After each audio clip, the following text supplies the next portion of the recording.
सहनाववतु सहनौ भुनक्तु सह वीर्यं करवावहै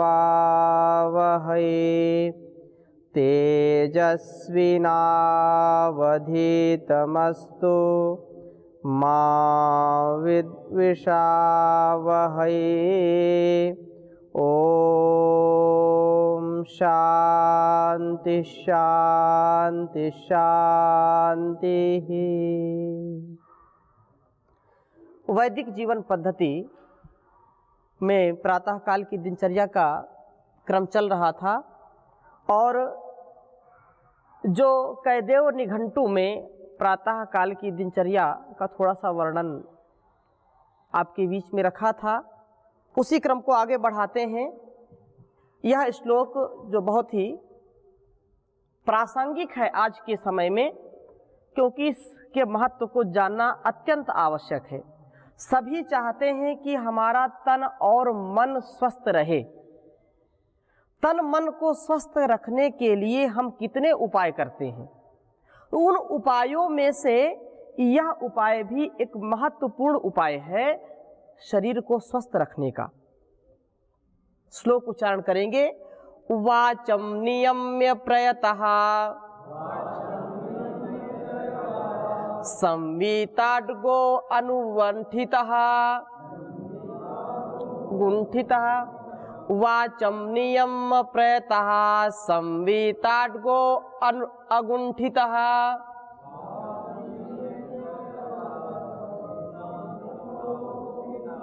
प्रवर्तयेत् प्रचलितं न तु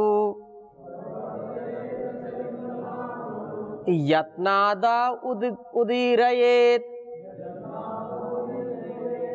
उच्चारण करें पुनः। वाचम नियम्य प्रयतः संवीताड्गो अवगुंठितः। प्रवर्तयेत् प्रचलितं न तु यत्नाद उदीरयेत्। यत्नाद उदीरयेत्। वाचम नियम्य प्रयतः। आज का जो समय है उसमें लोग शौचालय जाते हैं, साथ में मोबाइल भी लेके जाते हैं। एक एक मिनट का वो सदुपयोग करना चाहते हैं कि एक मिनट भी उनका निरर्थक ना जाए। तो वो शौचालय में, क्योंकि उनका पेट जल्दी तो साफ होता नहीं है। पहले के समय में या आज भी गांवों में ऐसी स्थिति है कि लोग चुपचाप जाते हैं एकांत में और शौच करके आते हैं। उस समय वो बिल्कुल जैसे पहले कक्षाओं में मैंने संकेत किया था कि शौच के समय मुंह को बंद रखें, दांतों को दबा के रखें। यदि कब्ज ज़्यादा है तो आप ठुड्डी को दबाएं, इससे आपका पेट जल्दी साफ हो जाएगा। लेकिन आजकल की जो दिनचर्या तो बिल्कुल खराब हो गई है। रात्रि में 1 बजे तक जागते हैं, 12 बजे तक जागते हैं। 1 बजे 12 बजे भोजन करेंगे तो 4 बजे 3 बजे या 5 बजे 6 बजे कैसे उनका पेट साफ होगा? साफ नहीं होता है तो फिर क्या करेंगे? घंटों बैठते हैं शौचालय में और मोबाइल भी साथ में लेके जाएंगे।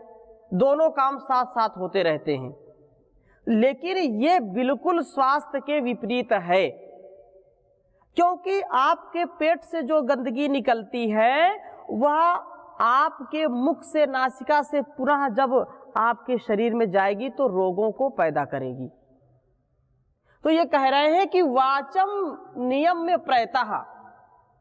यदि आप स्वस्थ रहना चाहते हैं तो जब शौच के लिए जाएं तो बिल्कुल मुख को बंद रखें, बिल्कुल बात ना करें। मुख को बिल्कुल बंद रखना चाहिए और जो है बोलना बंद करके अंगों को संवीत अंगो अनुगुंठितः। ये अंगों को बिल्कुल संकुचित करके रखें, वस्त्रों को भी संकुचित करके रखें। ऐसा नहीं कि अस्त व्यस्त होकर के आप शौच कर रहे हैं, वो फिर एक जो है मर्यादा से बाहर की चीज है। अंगों को संकुचित करके रखें और अगली बात जो यहाँ पर आदरणीय ताऊ जी ने पूछी थी, संकेत किया था, उसके लिए यहाँ पर ये नीचे वाली पंक्ति बिल्कुल अत्यंत आवश्यक है। प्रवर्तयेत प्रचलितम न तु, ये जो प्रवर्तयेत प्रचलितम न तु यत्नाद उदीरयेत, जो बहुत ही सहजता के साथ आपके पेट से जो मल द्वार से मल निकलता है अपने सहज रूप में, उसको आप जरूर निकालें। शौच हो या मलमूत्र के जो भी वेग हैं, उनको जैसे वो गति में आ रहे हैं वैसे गति में उनको चलने दें। आगे कह रहे हैं यतना ना तु, विशेष ध्यान दीजिए, ना तु यत्नाद उदीरयेत, ना कि आप जोर जबरदस्ती करके लघु शंका या दीर्घ शंका करें।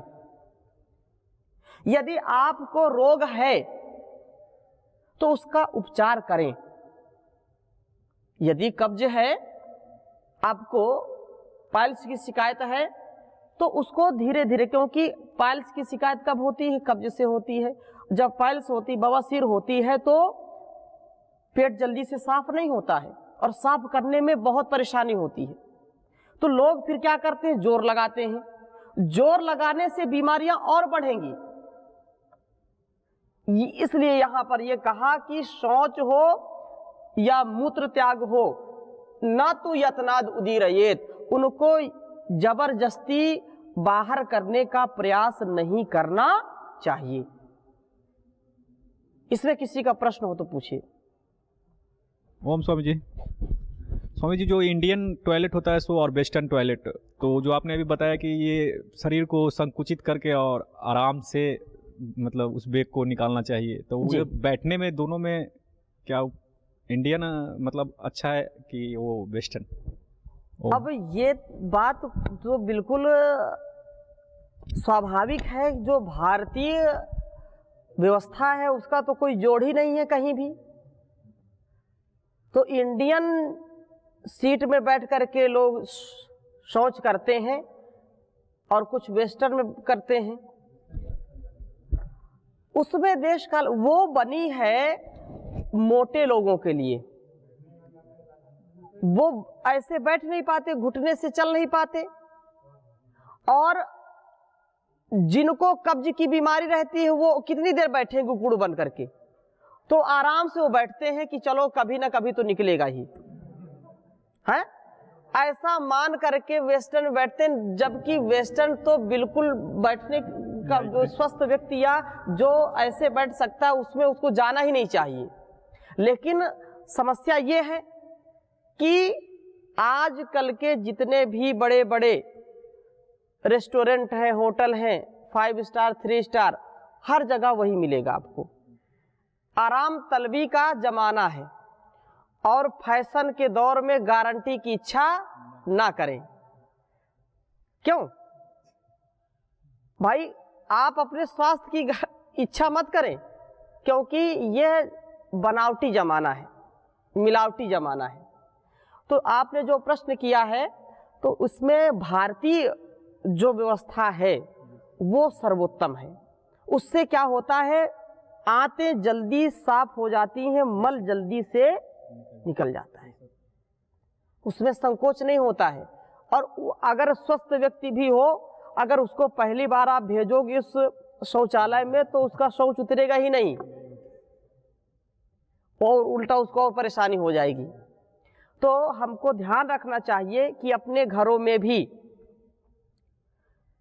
उन सीट का प्रयोग करें जिससे जो है मल त्यागने में कोई परेशानी ना हो। जैसा कि मैंने संकेत किया कि वह जो बहुत मोटे हैं, चल नहीं पाते हैं, घुटनों में दर्द रहता है, बैठ नहीं पाते हैं, उनके लिए तो बीमार हैं, उनके लिए तो वो ठीक है। स्वस्थ व्यक्ति के लिए वो ठीक नहीं है, यही ठीक है। जी आगे चलें। जी इधर दीजिए माइक। ओम स्वामी जी, ये भोजन पचने का भी कुछ समय वेदों में निर्दिष्ट किया गया है कि इतने समय में पच जाए। जैसे बहुत लोग जो हैं निरंतर कार्य करते हैं अपनी दिनचर्या में, और कुछ लोग आराम भी करते हैं, तो उसके संदर्भ में क्या ऐसा कुछ हाँ, उसका प्रसंग आगे आएगा अभी, क्योंकि हम भोजन पचाने की बात नहीं कर रहे हैं, अच्छा, पचा हुआ निकालने की बात कर रहे हैं। तो पेट कैसे साफ हो, यहाँ पर इसकी चर्चा है।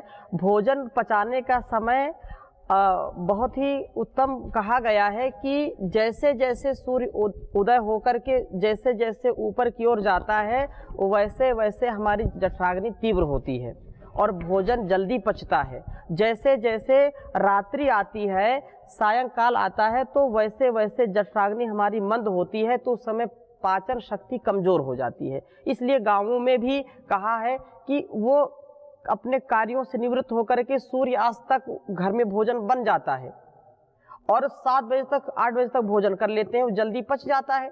लेकिन शहरों की स्थिति ये है कि 9 बजे तो भोजन बनाना शुरू करेंगे और 11-12 बजे तक खाएंगे, तो कैसे पचेगा वो? ठीक है, प्रासंगिक चीज है। एक और प्रश्न है, पूछिए।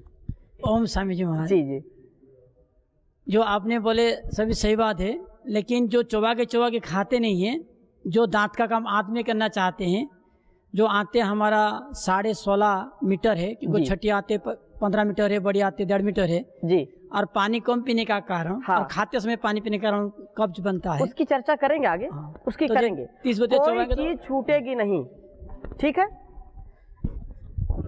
स्वामी जी, कुछ लोग एलोवेरा, आंवला, गर्म पानी का यूज करते हैं, ता वो सही है वो स्वस्थ व्यक्ति के लिए?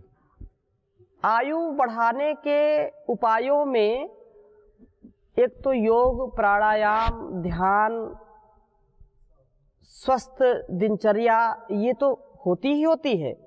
आयुर्वेद ग्रंथों में कुछ औषधियों के प्रयोग से भी हमारे अंग पुष्ट होते हैं और आयुष्य बढ़ता है। इसलिए ये जो आंवला प्रयोग है, आंवले के प्रयोग को रसायन माना गया है। इसका प्रयोग करने से हमारे दांत, आँख, बाल और जीवनी शक्ति बढ़ती है।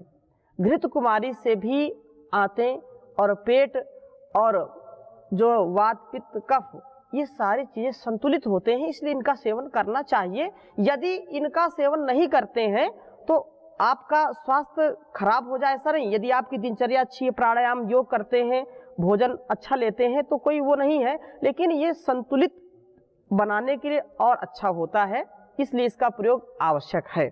जो कर सकते हैं उनके लिए ये रामबाण औषधि का काम करती है।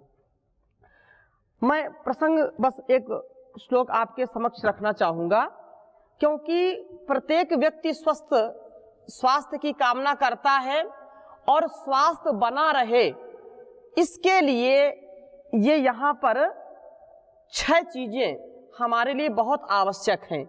जैसे भाई जयशंकर जी ने पानी की चर्चा की, क्योंकि ये पानी में विशेष इनकी रुचि है, पानी पर रिसर्च भी करते रहते हैं, लोगों को बताते भी रहते हैं। तो पानी अधिक पीना भी हानिकारक होता है और पानी बिल्कुल न पीना ये भी हानिकारक होता है, रोग का कारण होता है। तो 6 चीज़ों से जो है रोग हमारे बढ़ते हैं, उनका मैं आपके सामने वर्णन कर रहा हूं इस श्लोक के माध्यम से।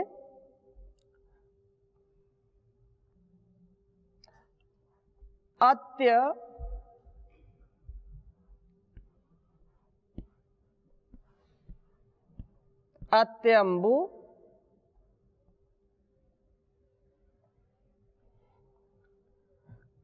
अत्यंबु पानात् विषम आसनाच्च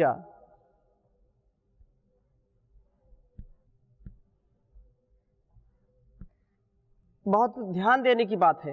अत्यंबु पानात् विषम आसनाच्च, और आगे कह रहे हैं दिवाशय जागरणच्च,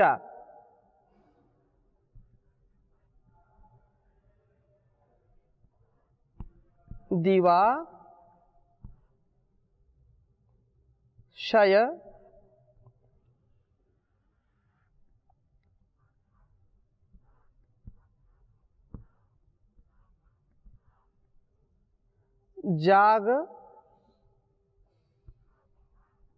जागरणाच्च रात्रौ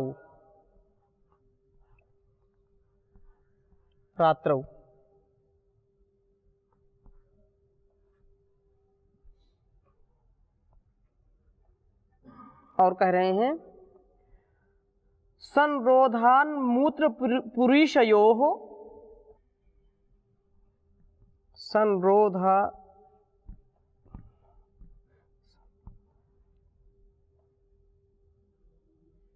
संरोधनान मूत्र पुरुषयोश्च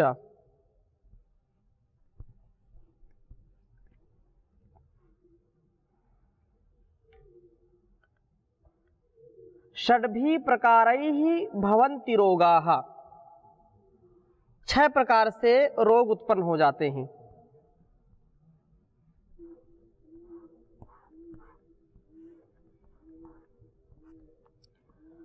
उच्चारण कर सकते हैं। अत्यम्भुपानाद् विषमासनाच्च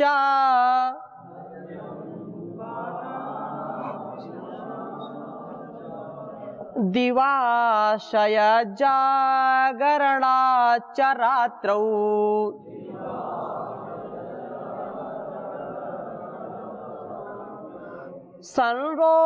संरोधनान्मूत्र पुरुषयोश्च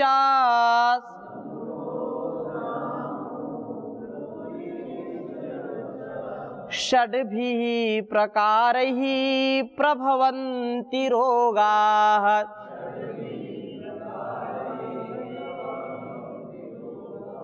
कहने का आशय ये है अत्यम्बुपानात्। अत्यम्बुपानात् अधिक पानी पीने से, अत्यधिक पानी पीने से जो है रोग उत्पन्न हो जाते हैं। एक तो बिल्कुल ना पानी पीना या कम पानी पीना, मात्रा से कम पानी पीना भी रोग का कारण है। और अत्यधिक पानी पीना, बार बार पानी पीना, बार बार पानी पिए लेकिन घूंट घूंट करके पिए, उसका जब प्रसंग आएगा उसकी चर्चा करेंगे। लेकिन रोगों का क्या कारण होता है, तो ये 6 प्रकार के कारण विशेष बताए हैं यहाँ पर कि बहुत अधिक मात्रा में पानी पीना। प्यास है 1 गिलास की, आपने 4 गिलास पानी पिया, जबरदस्ती पानी पिया। कुछ लोग बोलते हैं कि पानी पीते रहो पीते रहो। भाई जितना आवश्यक है, जितना संतुलित पानी पीना चाहिए उतना ही पिए। अत्यधिक पानी पीना रोग का कारण होगा। और कह रहे हैं विरुद्ध आहार विषम आसनाच्च। विरुद्ध आहार लेना, दूध पी लिया फिर दही भी खा लिया, घी लिया उसी मात्रा में शहद भी ले लिया, गरम गरम दूध पिया या चाय पी, उसके ऊपर से आइसक्रीम खा लेना, घी के जो है पदार्थ, घी से बने पदार्थ खाए या घी खाया उसके ऊपर ठंडा पानी पी लिया, खीर खाई उसके बाद फिर नमक वाला भोजन कर लिया, साथ में खिचड़ी भी खा ली। ये जब इसका विषय आएगा, केवल मैं संकेत कर रहा हूं कि हमको इस बात का ध्यान रखना चाहिए कि किसके साथ क्या खाना, किसके साथ क्या नहीं खाना। विरुद्ध आहार लेने से भी अनेक प्रकार की बीमारियां हो जाती हैं। यह रोग का कारण है, दूसरा कारण हो गया। तीसरा कारण क्या है? दिवाशय। दिवाशयन का मतलब क्या है? दिन में सोना। भाई दिन आया है जागने के लिए, दिन आया है कर्म करने के लिए, लेकिन कुछ लोग दिन में भी सोते हैं, रात में भी सोते हैं। हाँ, उनके लिए निषेध नहीं है। जो रात्रि में सेवा करते हैं, रात्रि में नौकरी करते हैं, ड्यूटी करते हैं और दिन में वो सोए तो कोई बात नहीं, 6 घंटा तो, यद्यपि वो भी ठीक नहीं है। रात्रि का शयन सर्वोत्तम है। यदि दिन में आप सोते हैं तो वो प्रकृति के अनुकूल नहीं है। हाँ, कोई बीमार है या रात्रि में उसने बहुत परिश्रम किया है, उत्सव कोई हुआ, कोई कार्यक्रम हुआ जगह, तो दिन में सोए कोई बात नहीं, लेकिन रात्रि में भी सोया, दिन में भी सोया। कुछ लोगों का काम बस खाना सोना, और भी कई काम है उनको नहीं करते, वो खाना और सोना। तो जो दिन में शयन करता है उसके लिए ये कहा कि दिन में सोने का मतलब ये है कि जैसे कोई सर्प सो रहा है और उसको आप डंडे मार के जगा रहे हो।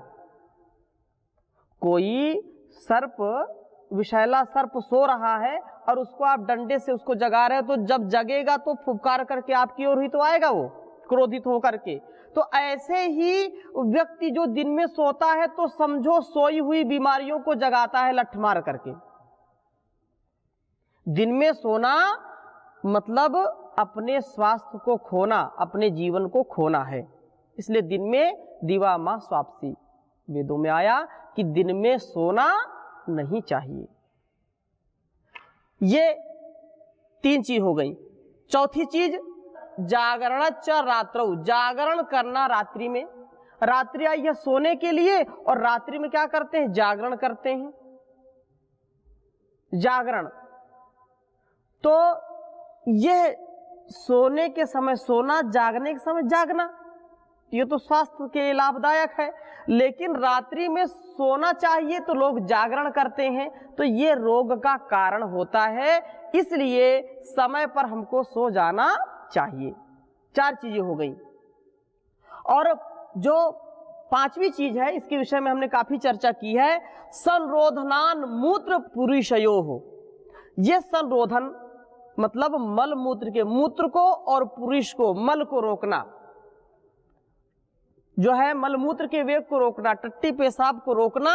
ये षड्भी प्रकार ही प्रभवंती रोगाः, ये 6 प्रकार से व्यक्ति के अंदर रोग समा जाते हैं। रोगों का घर बन जाता है ये शरीर। फिर बोलते हैं लोग कि ये जो है शरीरम व्याधि मंदिरम। भाई जानबूझ करके जब इस काम को आप करोगे तो रोग से कोई बचा नहीं सकता है। जानबूझ नर करे ढिठाई, जब ढीठ बन जाएंगे तो वो रोग भी आपके शरीर में आ जाएंगे, वो भी जल्दी से जा नहीं सकते। यदि रोग से बचना है तो रोगों को आने ही मत दें। तो इनके लिए 6 चीजें विशेष ध्यान हमको रखनी चाहिए कि ये 6 चीजें हमको कभी नहीं करनी हैं। इस बात का बिल्कुल आप ध्यान रखें। हाँ, अपवाद या देशकाल परिस्थिति में उसका निषेध नहीं है, लेकिन एक स्वस्थ व्यक्ति के लिए 6 चीजें जो है हानिकारक हैं, इनको नहीं करना चाहिए ताकि वो स्वस्थ ही बना रहे, उसमें अस्वस्थता का जो है आधार ना होने पाए। जी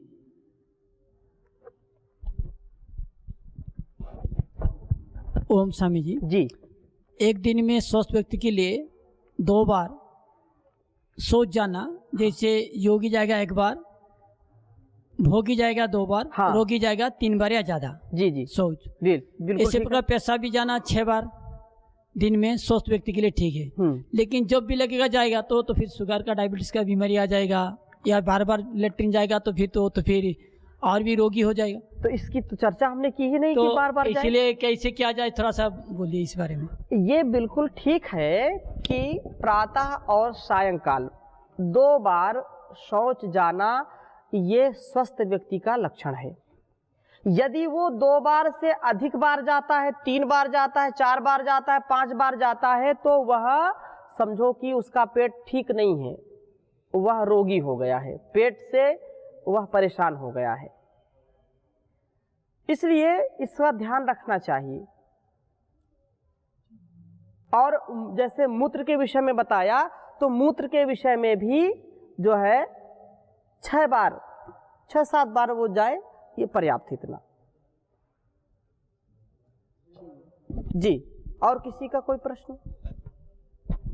ओम स्वामी जी। जी, स्वास्थ्य के बारे में महर्षि सुसेन का भी ये मंतव्य है कि वाम साई जो व्यक्ति बाईं करवट लेट करके सोता है, द्विभुंजानो जो 2 बार खाना खाता है, षणमूत्री जो 6 बार पेशाब करता है, लघु शंका जाता है, द्विपुरुषी का 2 बार खाना खाता है तो 2 बार सोच भी जाता है, और व्यायामी ब्रह्मचारी च शतम वर्षाणि जीवति, ऐसा व्यक्ति 100 साल से भी ज़्यादा जीवन जीता है जो प्रतिदिन व्यायाम करता है, ब्रह्मचर्य का पालन करता है और हर कार्य को सोच समझ करके करता है। हाँ। ऐसे कई सारे सूत्र मिलते हैं। हाँ, ये ऋषियों की जो परंपरा है वो तो अनेक बार अनेक स्थानों पर इसका वर्णन मिलता है। जी। तो ये अनेक जो ग्रंथ हैं, अनेक जो शास्त्र हैं, अनेक ऋषियों की जो बातें हैं, हमको यही बार बार कह रहे हैं कि हम स्वस्थ जीवन जिएं। हमारी दिनचर्या यदि स्वस्थ होगी, हमारे विचार यदि स्वस्थ होंगे, तो हम अच्छे समाज का निर्माण कर सकते हैं। जब तक हम स्वयं स्वस्थ नहीं रहेंगे, तब तक हमारा परिवार भी स्वस्थ नहीं रह सकता है। हम अस्वस्थ हैं तो हमारे बच्चों का पालन पोषण स्वस्थता पूर्वक नहीं हो सकता है। एक अस्वस्थ व्यक्ति कभी किसी को प्रसन्न नहीं कर सकता है। इसलिए तन से, मन से, चिंतन से व्यक्ति को हमेशा प्रसन्न रह करके, स्वस्थ रह करके दूसरों के लिए भी ऐसा जो है प्रेरणा का स्रोत बनना चाहिए कि उसके जीवन में भी वह सुख का, समृद्धि का, आनंद का आधार हो सके। यही भारतीय मनीषा है। ये भारतवर्ष, आर्यावर्त ऐसा देश है जिसने पूरी दुनिया को जीने की कला सिखाई है। नहीं तो लोगों का क्या मत था, खाओ पियो मौज करो, यावत जीवेत सुखम जीवेत, ऋणम कृत्वा घृतम पिबेत। हैं? जब तक जियो शान से जियो, और जब खाने पीने की कमी हो जाए तो कर्जा काढ़ के ले आओ। लेकिन हमारी परंपरा ये नहीं है। हमारी परंपरा उदात्त भावना से युक्त है। तो दुनिया को आज सिखाना, जो जीना सिखाया है, वो भारतवर्ष ने सिखाया है। इसीलिए भारतवर्ष विश्व का गुरु रहा है। और ऐसे ही यदि जीवन का हम आचरण करेंगे, ऋषियों के पथ पर चलेंगे, ऋषिणाम चरितम सत्यम महाजनो येन गता सपंथा, ऐसे जीवन को आत्मसात करके हम पुनः भारत को विश्व गुरु बनाने में अपनी अहम भूमिका अदा करें। तो वैदिक जीवन पद्धति का भी यही उद्देश्य है। यहाँ पर वैदिक चैनल के माध्यम से जो भी साधक, स्वास्थ्य साधक इस कार्यक्रम में सम्मिलित होते हैं, जो भी भाई बहन इस कार्यक्रम को देखते हैं, उनसे भी यह विशेष निवेदन है कि इसको समझें, जानें और जीवन में उतारें, तभी इसकी सार्थकता है। दूसरों को भी प्रेरित करें, अपने सुझाव प्रेषित करें, ताकि हम इसको और अच्छा सा बना सकें। आज यहीं तक, शेष चर्चा अगले भाग में करेंगे। ओम शांति शांति शांति।